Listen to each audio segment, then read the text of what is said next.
फिल्मी कल्चर से हट के एक फिल्म बनाई थी और एक एक्सपेरिमेंट नहीं था। आप सब लोग फिर से देखेंगे नया नया घोंसला खोसला का। This generation will love it more.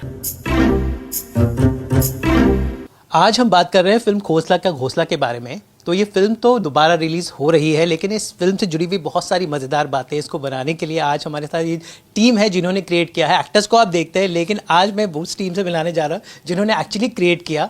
So ma'am ये बताएं कि हम तो सब एक्टर्स की ज़बानी देख रहे हैं, लेकिन मैं आपसे फ्रॉम द हॉर्सेस माउथ ये जानना चाहता हूँ, फिल्म रिलीज़ हो रही है, क्या प्लान से लेकर क्या इसका सीक्वल आएगा, आगे कितना आगे तक, because it's become a brand, it's become a cult घोंसला का घोंसला। तो ये घोंसला अब आगे कहाँ तक जाने वाला है? Thank you very much for such lovely introduction. पहले वाली फिल्म 18 साल पहले रिलीज़ हुई थी, अब वो एडल्ट हो गई है। तो ready to marry with someone, absolutely right, so you guessed it right. तो हम जल्दी से, बहुत जल्दी से, इस बार इतना देर नहीं लगाने वाले वापस आने के लिए घोंसला फैमिली। बहुत जल्द हम प्रोडक्शन शुरू करने वाले हैं और नेक्स्ट ईयर तक शायद सब सही रहा तो आप सब लोग फिर से देखेंगे नया घोंसला खोसला का। जी, आप क्या कहेंगे सर न्यूज़ के बारे में? तो हम तो बहुत एक्साइटेड हैं, क्योंकि हमने सोचा है कि ये जो एडल्ट हो गया है तो इसको सबको दिखाना है। और एक अब 18 साल बाद आ रही है तो न्यू न्यूएंसेस हैं, नए सोशल मीडिया बदल गया, स्टाइल ऑफ लिविंग बदल गया। तो ये people will love this new new new new घोंसला family, how they are living, what's happening. तो ये और भी मज़ेदार होने वाला और लॉट ऑफ फन और राइट। मैम, लेकिन मैं वो बताइए जानना चाहूँगा जो कोई नहीं जानता, बिकॉज जब आपने फिल्म बनाई थी बहुत मुश्किलातों में बनाई थी, आपने बहुत कम बजट में दिल्ली के ऐसे लोकेशन, किरण जी भी हमें ज्वाइन कर रही है, तो वो बातें मैं आप मुझे बताएं कि कितनी मुश्किलातों को आपने फेस किया, दिल्ली की गर्मी में शूट किया, बजट प्रॉब्लम हुई, रिलीज़ में प्रॉब्लम हुई। तो मैं आज को आपको लेके जाना चाहता हूँ 18 साल पीछे, जब आपने फिल्म रेडी की थी, लेकिन आप बहुत मुश्किलों से, कोई लेने वाला नहीं था। डेफिनेटली बनाने के टाइम ऑब्वियसली हमने बहुत यहाँ के कल्चर से हट के, फिल्मी कल्चर से हट के एक फिल्म बनाई थी और एक एक्सपेरिमेंट नहीं था। वी वर वेरी श्योर कि this was entertainment package.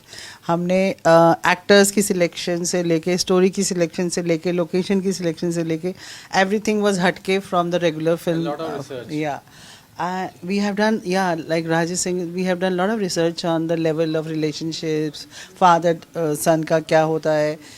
I mean, here the father is the one who is trying to come closer to the son, drink लेना चाहता है, पर एक्चुअली यंगर जनरेशन में जनरेशन गैप माइंड में ज़्यादा होता है। बड़े लोग तो फिर भी कॉम्प्रोमाइज़ कर लेते हैं, and that is never going to die. The kind of relationship layering, this generation will love it more, because इनके जो वन लाइनर्स हैं और जो डायलॉग्स हैं, I think that has come up well. But definitely the struggle part is that struggle हुआ, सब हुआ, उसके बाद अगर आप सक्सेस फुल बना देते हो प्रोडक्ट, तो वो एक स्ट्रगल भी स्टोरी बन जाती है। तो वही बनी है और बहुत स्ट्रगल किया, डेफिनेटली किया। उस टाइम पे कुछ लोग थे जिन्होंने कमिट किए थे funds, it started bouncing and everything started collapsing. So my first experience for film, I start trusting people who were ready to commit and all that. But then बाद में ये सब हुआ कि फर्स्ट टाइम डायरेक्टर क्यों रख लिया, item number नहीं है, so I had to throw everybody out and that took a process and the shoot was started. And I think how all this great team of actors, and especially Anupam ji and Baman ji, and the way the whole team was standing behind me has actually made Khosla the way it is today. राजी, आप मुझे बताएं कि दिल्ली में जब आप shoot कर रहे थे, पता चला कि आपको रोज होटल बदलने पड़ते थे, इतनी गर्मी में आप शूट कर रहे थे, तो it was definitely as a producers बहुत बड़ा चैलेंज था। When you look back, how do you see film making कितनी बदल गई है एज अ प्रोड्यूसर? अब और ज़्यादा मुश्किल हो गया आजकल, ये चीज़ें आसान हो गई हैं? Well, that is all past and these are the struggles of life. तो ऊपर नीचे होता रहता है लाइफ में। कोई I take it as a stride in life, it's an experience, it's a good experience and I think one should move on. But coming to what is it today is that with social media coming in, with other things coming in, the whole life has changed. For example, अब उस time जैसे बोला research के बारे में, तो people wanted to go abroad. The sons wanted to go abroad, study abroad. अभी इतना वो नहीं है कि बाहर जाना है, अभी इंडिया में कितना कुछ हो रहा है। तो we want, so all these things have changed, the social fabric is changing and so on and so forth. So we will bring it Like you know, Zomato और Paytm has become household name. Okay, so अब ये जो है ना, अब ये चीज़ें जो है हमारी डे टू डे लैंग्वेज में आ गई. ये ब्रांड्स एंडोर्समेंट्स नहीं है. You know, that is life has become brand and everything is IT oriented now. Even old men are on Facebook. Everybody is on Facebook और Insta, WhatsApp. मॉर्निंग में फूल भेजने सबको. मतलब वो अलग ही तरह का जीवन हो गया है अभी. पर माइंडसेट भी कैसे स्मूथली चेंज हो गया है सबका. कुछ पता ही नहीं चला हमने कब टेक्नोलॉजी सीखी और कब वो हमारी ज़िंदगी में आ गई. वो हमारे पार्ट 2 में आप देखिएगा ज़रूर.